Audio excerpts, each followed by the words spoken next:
సర్దార్ వల్లభాయ్ పటేల్ ఏంటి మరి ఎన్ని మహానుభావులు చాలామంది ఉన్నారు. నాకెందుకు అని కూర్చున్నవాడు అసమర్థుడు. పోరాటం చేయాలి, తప్పు జరుగుతున్నప్పుడు అందరూ ఏకం కావాలి, అప్పుడు ఏదైనా సాధించగలం. సినిమా తీయాలని నా ఒక్కడి వల్ల ఎటవుతుంది?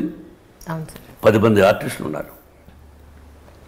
10 మంది అంటే ఆ సినిమాలో 10 మంది కావాలనుకున్నాడు, 10 మంది 5 మంది కావాలనుకున్నాడు, 5 మంది ఆర్టిస్టులు కావాలి, ఒక డైరెక్టర్ కావాలి, ఒక టెక్నీషియన్ కావాలి, ఒక రకరకాల వీళ్ళందరూ ఉండి అందరూ కలిసికట్టుగా చేస్తేనే ఒక సినిమా తయారవుతుంది.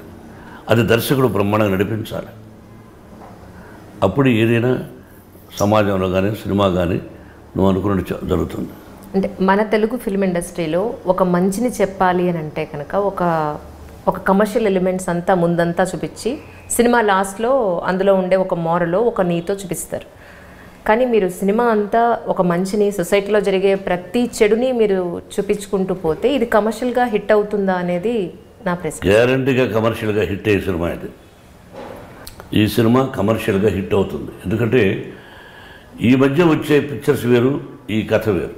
సార్ మన ప్రజలు కానీ యూత్ కానీ కొన్ని కథలను ఇష్టపడతారు. అవును సార్. ముద్దులే కాదు, కౌగులింతనే కాదు, బట్ ఎక్కువ ముద్దులు కౌగులింతనే ఇష్టపడతారు. ఆ ముద్దులు కూడా పెట్టించాను. 2 అమ్మాయిల ముద్దులు కౌగులింతలు అంటే తక్కువగానే, ఎక్కువ కాదు సార్. అంటే యూత్ కోసం అంటే యూత్ కోసం అని కాదు, ఆ సీన్లో ఆ అవసరం వచ్చింది, అది కూడా చేయించేశాను. ఇంట్లో అందరూ కోపడ్డారు.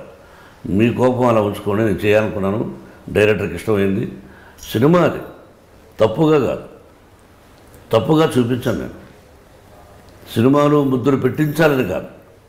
మరి 100 సినిమాలు చదువుతున్న 99 సినిమాల్లోనూ ముద్దులు ఉన్నాయి, ఇండైరెక్ట్ డైలాగులు ఉన్నాయి.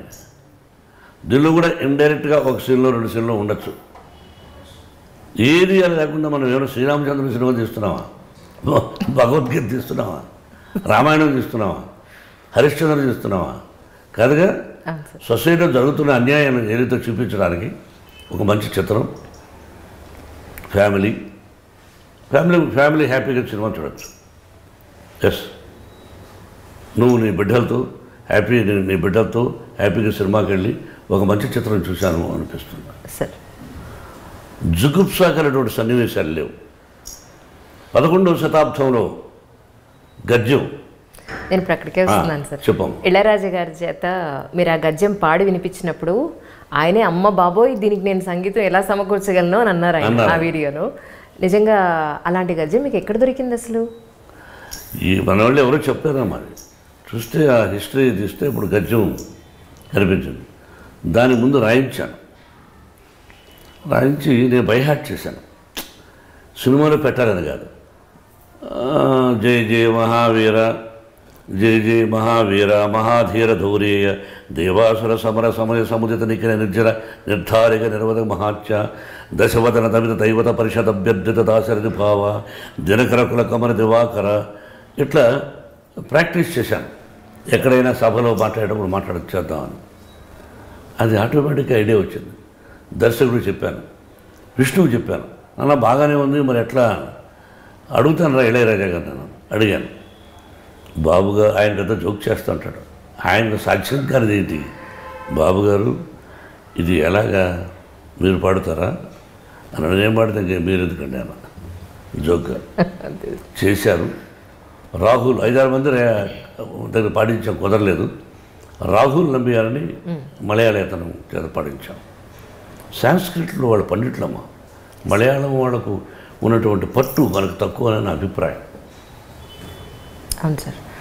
కానీ ఫిల్మ్ ఇండస్ట్రీలో ఎన్నో పేజీల గ్రాంధికంలో లేదంటే ఇప్పటి ప్రజెంట్ వాడుక భాషలో ఉన్న డైలాగ్స్ సింగిల్ టేక్లో చెప్పగలిగే వాళ్ళు, ధారాళంగా తెలుగు అటు గ్రాంధికం మాట్లాడగలిగే వాళ్ళు అతి తక్కువ మందిలో ఎన్టీ రామారావు గారు, తర్వాత మీరు, మీ కుటుంబ సభ్యులు వరుస పెట్టి చూస్తే ఆ డైలాగ్స్ని కొంతమంది మాత్రమే చెప్పగలరు అనే గొప్ప పేరు సంపాదించుకున్నారు. నిజంగా సచ్ ఏ లెజెండరీ పర్సన్. అది ప్రజలు ఇచ్చినటువంటి ఆశీస్సులు, ప్రజలు నాకు ఇచ్చారా చెప్పగలిగేదానికి స్ఫూర్తి చాలామంది ఉన్నారు.